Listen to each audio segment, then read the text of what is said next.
नमस्कार दोस्तों। आप लोग जैसा कि जानते हो कि हमारे पास एक बहुत ही बड़ी एक वैकेंसी हमारे पास आई हुई है उत्तर प्रदेश पुलिस की। इसी के दौरान हमारी एसएससी जीडी की भी वैकेंसी चल रही है। इसलिए हम लोगों ने एक विचार किया है कि अब ये उत्तर प्रदेश पुलिस का एक अलग से बैच हम लोगों ने डिजाइन किया हुआ है। वो हमारा एक ऑफलाइन बैच भी चलेगा, ऑनलाइन बैच भी चलेगा। लेकिन उसके पहले हमारी एक मेहनत है जिससे हम लोगों ने पुराना एनालिसिस किया हुआ है कि हमारा, जैसे कि आप लोग जानते होंगे मैं रीजनिंग पढ़ाता हूँ, तो हालांकि ये सारे सब्जेक्ट के बारे में टीचर आपको बताएंगे। तो हम लोग जितने प्रीवियस ईयर क्वेश्चंस हुए थे, प्रीवियस ईयर जितने भी पेपर हुए थे, उनमें किस चैप्टर से कितने क्वेश्चंस आए हुए हैं, ये अगर हम जान लें तो बहुत ही मेरे लिए आसान हो जाता है। ऐसा आपको यूट्यूब पर बहुत ही कम लोगों ने बताया होगा कि अगर आपका एक विश्लेषण मिल जाता है तो हमारी तैयारी में और चार चांद लग जाते हैं। जैसे कि हम पीछे देख रहे हैं कि हमारे पास जो हमारे पास उत्तर प्रदेश पुलिस के पेपर हुए हैं उनमें कौन कौन चैप्टर से कितने क्वेश्चंस आए हुए हैं, ये चीज अगर हमें पता चल जाती है तो हमारी तैयारी जो है और अच्छी तैयारी हो सकती है। जैसा कि आप जानते हैं कि रीजनिंग में आपको पहले से पता होगा कि इसमें ज्यादातर उत्तर प्रदेश पुलिस में रीजनिंग का बहुत ही ज्यादा पोर्शन होता है। मैथ और रीजनिंग दोनों मिलाकर के 75 क्वेश्चन समथिंग, 75 क्वेश्चन के समथिंग आता है। लेकिन इसमें कोई क्राइटेरिया निर्धारित नहीं की गई है। क्राइटेरिया निर्धारित नहीं है, इसका मतलब यह है कि रीजनिंग बहुत ज्यादा मात्रा में पूछी जाती है और मैथ उतनी ही कम मात्रा में। लगभग अगर 18 से 20 माने तो मैथ में होते हैं, 22 हो जाते हैं कभी कभी। एक उसका कोई निश्चित क्राइटेरिया नहीं है। और रीजनिंग हमारी 50 से 55 तक क्वेश्चन आते हैं इसमें। तो रीजनिंग अगर आप अच्छी कर लेते हैं तो सिलेक्शन आपका सुनिश्चित हो जाता है इसमें। इसलिए आप देखिए कि एक हमारा 2018 में पेपर हुआ था और जो वैकेंसी थी हमारी 52,000 के समथिंग कुछ, उसका पेपर पहली बार एक हुआ था, वो लीक होने के कारण कुछ निरस्त कर दिया गया था। फिर दोबारा उसका पेपर हुआ था तो हमने उस शिफ्ट के बारे में पता किया। तो उस शिफ्ट में जितनी शिफ्ट में क्वेश्चंस देखे गए तो अक्षर श्रृंखला के लगभग आपके 3 क्वेश्चन के समथिंग चलते रहे उसमें। उसके बाद वही फिर दोबारा उत्तर प्रदेश पुलिस का 2019 में 2 शिफ्टों में पेपर जब हुआ तो 2 शिफ्टों में पेपर हुआ, उसमें 7 आए और दूसरी शिफ्ट में भी 7 आए। इसका मतलब फिर ये चैप्टर हमारे लिए पहले हमारे पास कम महत्वपूर्ण था, लेकिन धीरे धीरे वो महत्वपूर्ण उसकी बढ़ती चली गई। तो एक चैप्टर आप सभी लोग चाहे तो इसको नोट डाउन भी कर सकते हैं, किस चैप्टर से कितने कितने क्वेश्चन आएंगे।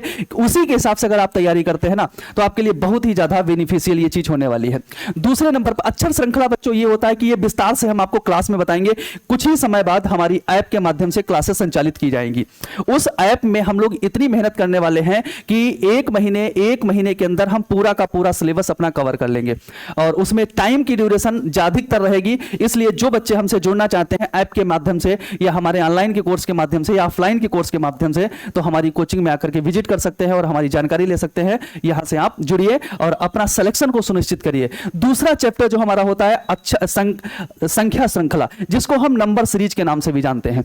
नंबर सीरीज एक बच्चों ऐसा होता है कि ये सभी पेपरों में, हर पेपरों में बहुत ही योगदान प्ले करता है। जैसे कि पहले अगर देखें तो पुरानी शिफ्ट में इसमें 7 क्वेश्चन आए थे, फिर दूसरी शिफ्ट में 4 क्वेश्चन आए। कहने का मतलब है जो दोबारा का पेपर हुआ था, जो 49,000 वाला पेपर, उसमें सब लगभग वेरिएबल में देखे गए, हर चीज बराबर मात्रा में देखी गई। पहली शिफ्ट में भी 4, उसमें भी 4। इसके बाद अगर हम दूसरे पे देखें, दिशा दूरी एक बहुत इंपॉर्टेंट चैप्टर हमारे पास होता है। तो जब 2018 का पेपर हो रहा था उसमें 2 ही क्वेश्चन थे, लेकिन जब 19 के पेपर हुए तो उसमें 4 क्वेश्चन हुए। ये देखिए हमारे पास अब दिशा दूरी चैप्टर भी एक बहुत इंपॉर्टेंट रोल प्ले करता है। इसके बाद तीसरा जो अगला है सांद्रता बच्चों एक तरह से अगर देखा जाए तो ये सीरीज का ही पार्ट होता है। ये चैप्टर जब पढ़ाएंगे तो उसमें बताएंगे सीरीज का ही पार्ट होता है, लेकिन इसमें कुछ कॉन्सेप्ट हमारे अलग टाइप से होते हैं। इसके जो क्वेश्चंस पहले थे तो पहले 18 के पेपर में 7 क्वेश्चंस देखे गए, फिर दूसरे बार जब पेपर हुआ तो 7 और 6 क्वेश्चंस देखे गए। इस हिसाब से इसका मतलब ये भी चैप्टर हमारे लिए इंपॉर्टेंट है, इसको हम इग्नोर नहीं कर सकते। इसके बाद अगला जो चैप्टर आता है सांकेतिक भाषा में कोडिंग डिकोडिंग तो जानते हो पेपर में उसकी तो रीड ही होती है पेपर की। इस चक्कर में पहला वाला जो हमारा पेपर हुआ था उसमें 2018 में तो उसमें 4 क्वेश्चन आए थे। जब 2019 के पेपर हुए तो उसमें 3 क्वेश्चन दोनों में देखने को मिले। इसका मतलब अभी तक के जितने चैप्टर हमने पढ़े ये सब हमारे लिए इंपॉर्टेंट थे। इसके बाद रैंकिंग, और जिसको कहते हैं रैंकिंग ऑर्डर या रैंकिंग एवं क्रम परीक्षण। रैंकिंग ऑर्डर जो होती है, इसमें पहले जो पेपर हुआ था उसमें 3 क्वेश्चन आए थे, लेकिन दूसरी वाली शिफ्ट में अगर देखा जाए, मतलब जो 19 वाला पेपर हुआ था उसमें क्वेश्चन इसको देखने के नहीं मिले थे दोनों शिफ्टों में। तो हालांकि ऐसा नहीं है कि जो उसमें नहीं आए थे तो हमारे इस बार भी नहीं आएंगे। हमारे पेपर में तो पूछ चुका, बोर्ड तो जानता है चैप्टर, जब बोर्ड जानता है तो पहले पेपर में जब पूछ चुका है तो दूसरे में नहीं पूछा, इसका मतलब आगे पूछ सकता है वो। तो ये चैप्टर हमारे लिए भी इंपॉर्टेंट है। इसके बाद कैलेंडर की बात करें तो कैलेंडर का धीरे धीरे धीरे धीरे अब जितना समय आगे बढ़ता जा रहा है उतना उसका वैल्यू कम होती जा रही है। तो पहले तुमने देखा 2 क्वेश्चन आए थे, इसके बाद आप लोगों ने देखा कि एक एक क्वेश्चन रह गया। इसके बाद घड़ी की अगर हम बात करें, घड़ी नहीं इसमें अभी नीचे है, वर्णमाला परीक्षण की बात करें, वर्णमाला का मतलब होता है पूरा अल्फाबेटिक सीरीज पे ये डिपेंड होता है पूरा।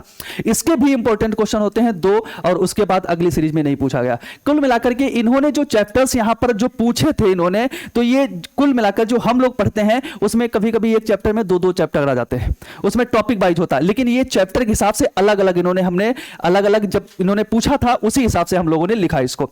इसके बाद रक्त संबंध की बात करें तो ये इंपॉर्टेंट है जो कि इस समय हम लोग पढ़ रहे हैं। आप खुद ही देखिए रक्त संबंध के पहले 2 क्वेश्चन आए थे, उसके बाद 3-3 क्वेश्चन पूछे गए, 3-3 क्वेश्चन पूछे गए। लेकिन अच्छा इनका रक्त संबंध और कोडेड में अलग अलग क्वेश्चन पूछे जाते हैं। तो ये क्वेश्चन ये चैप्टर भी हमारा बहुत ही इंपॉर्टेंट है हमारे पुलिस के लिए।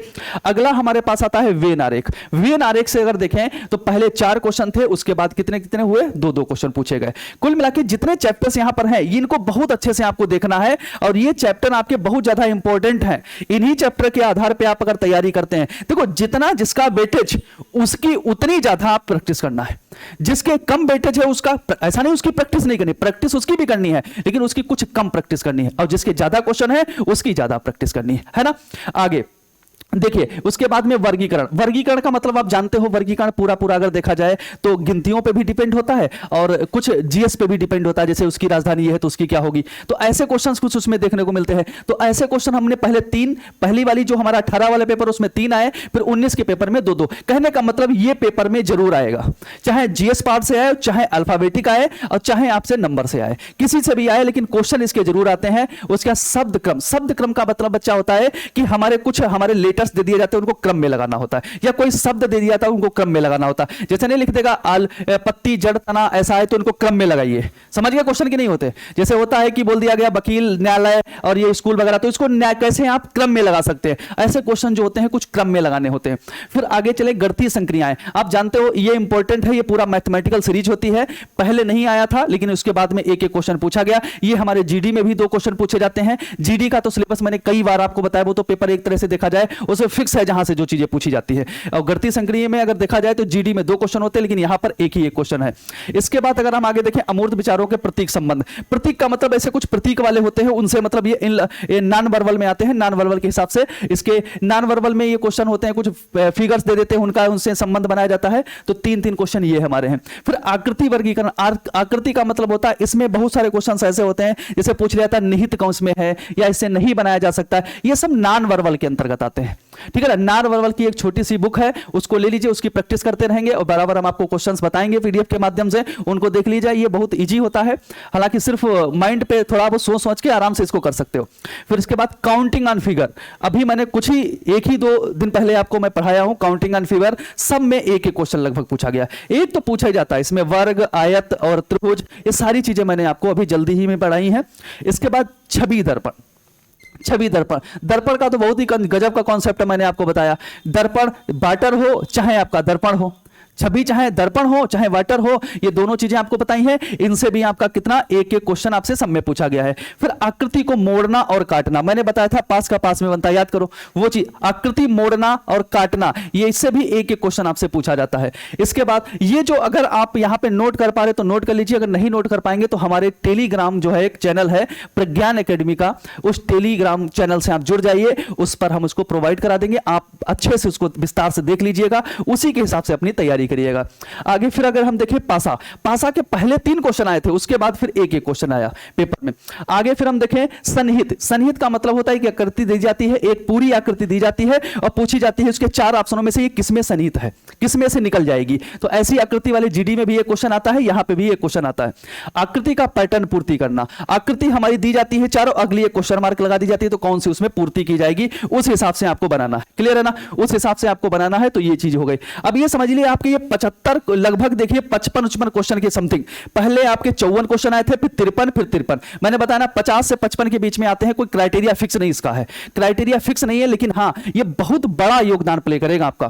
रीजनिंग आपका यूपीपी में ये समझिए रामबाण साबित होगा। अगर अच्छे से आप इसको रोज 2-4 घंटा 2-3 घंटे रोज दे रहे हैं तो ये आपके लिए बहुत ही बेनिफिशियल होगा। आकृति श्रृंखला का क्वेश्चन होता है, जो बोलते हैं कि फिगर सीरीज होती है, फिगर सीरीज भी उसे देखो बच्चों। एक बात अगर देखें, सन्निहित आकृति पैटर्न और आकृति श्रृंखला, ये अगर देखे जाए तो एक बार में पढ़े जा सकते हैं तीनों, एक बार में, डरने की नहीं। इसमें सब हमने उस टाइप से लिखे जो उन्होंने क्वेश्चन जैसे पूछे हैं, लेकिन ये अगर आप देखो तो एक बार में ही पढ़े जा सकते हैं। इसके बाद फिर लॉजिकल का पार्ट पिछली बार कम था, पिछली बार के पेपर में देखा गया तो लॉजिकल का पार्ट कम था, लेकिन उस समय 2018 था, इस समय 2024 आने वाला है, तो अब समय में भी परिवर्तन है। तो अब उस समय से इस समय लॉजिकल बहुत ही अच्छे लेवल से चलने लगी है। आप देख ही रहे हो, यूपीएससी वगैरह पहले नहीं पूछता था 18 वगैरह में, अब तो पेट जैसे पेपरों में भी वो लॉजिकल अच्छी पूछ रहा है। तो लॉजिकल का भी पैटर्न अभी यहां पे आपको कम देखने को मिल रहा है, लेकिन ये हो सकता पेपर में ज्यादा मिल जाए, तो इसको और अच्छे से पढ़ना है। कथन तर्क हो गया, कथन निष्कर्ष हो गया, आंकड़ों की पर्याप्त, ये आंकड़ों का जो पर्याप्त होता है बेटा, इसमें एक क्वेश्चन पहले पूछा गया था, बाद में नहीं पूछे गए थे, लेकिन इस समय इनका ज्यादा रोल चल रहा है। तो इन चीजों पे ज्यादा ध्यान दीजिए, और बाकी इस पेज को हमारे टेलीग्राम चैनल से डाउनलोड कर लीजिएगा और अपना पूरा देख सकते हैं। सारी शिफ्ट के ऐसे ही आप अगर तैयारी करेंगे तो हम पूरा विश्वास है मुझे कि आप जल्दी से जल्दी इसमें अच्छी सीट अपनी एक सुनिश्चित करेंगे। ठीक है बच्चों, बाकी मिलते हैं अपनी क्लास में। धन्यवाद।